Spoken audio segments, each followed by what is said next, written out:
నా పేరు పావాడ జెన్నిఫర్ అండి. మాది ఊరు కసింకోట మండలం.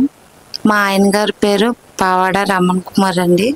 చనిపోయారు యాక్సిడెంట్ ద్వారా. 3 years అవుతుంది. ఆఫీస్కి వెళ్తూ నైట్ డ్యూటీ, సాఫ్ట్వేర్ అతను. డ్యూటీకి వెళ్తూ బ్యాక్ సైడ్ నుంచి లారీ వచ్చి డాష్ ఇచ్చేసింది. చిన్నపాటి నుంచి 5 lakhs చెక్ వచ్చింది మాకు. పవన్ కళ్యాణ్ చేతుల మీదగా మాకు ఇచ్చారు. ఆయన ద్వారాగే మేము చెక్ అందుకున్నాం. లేకుండానే ఇంత చేశారంటే పదవిలోకి వస్తే ఇంకేం చేస్తారు. ఆయన చాలా మేలు చేశారు ప్రజలకి. ఇంకా చేస్తున్నారు.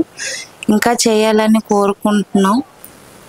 ఈరోజు జనసేన పార్టీ ఆవిర్భావం నుండి పేద ప్రజల కోసం, అదేవిధంగా బడుగు బలహీన వర్గాల కోసం వారి మేనిఫెస్టోలో కానీ వారి పార్టీ చేస్తున్న కార్యక్రమాల్లో మేము ఆకర్షితులయ్యి ఒక పెద్దోడు చెప్పినట్టుగా మేమందరం పార్టీలో చేరాము. మరి దురదృష్టవశాత్తు మా అబ్బాయి యాక్సిడెంట్లో చనిపోయారు.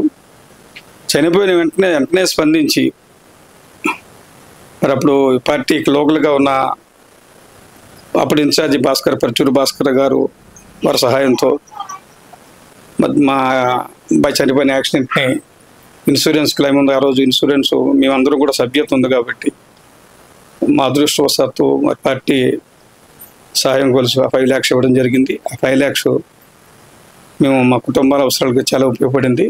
అదేవిధంగా పార్టీ అన్ని వర్గాలు కూడా ఎక్కువ శాతం ప్రయారిటిస్తుంది కాబట్టి అదే పార్టీలు మేము అందరూ కొనసాగుతున్నాం. మళ్ళీ మన రెన్యువల్ కూడా చేయడం జరిగింది. మరి ఇప్పుడు ప్రజెంట్ పరిస్థితుల్లోనూ రామకృష్ణ గారు కూడా ప్రజల మనిషి. చాలా కాలం నుంచి ప్రజలకు మొదటి నుంచి కూడా బలహీన వర్గాలకు సేవ చేసిన వ్యక్తిగా మంచి గుర్తింపు ఉంది. మాలాంటి చాలా కుటుంబాలకి జనసేన పార్టీ ఆదుకుంది. చేత అటువంటి జనసేన పార్టీ ఉచితంగా ఈ రోజు వరకు ఎటువంటి పదవులు లేకపోయినప్పుడు ఎటువంటి అవకాశాలు లేని రోజుల్లో వచ్చారంటే ఈరోజు అవకాశం వస్తే ఇంకా పేద ప్రజలకు సేవ చేసే అవకాశం అటు పవన్ కళ్యాణ్ కానీ ఇటు రామకృష్ణ గారికి కలుగుతుంది. కాబట్టి అటువంటి వాళ్ళని మేము ఖచ్చితంగా గుర్తించుకొని మేము మా వంతు పనిగా మేము అందరికీ తెలియజేసి ఈ పార్టీని గెలిపించాలని తెలియజేస్తాం.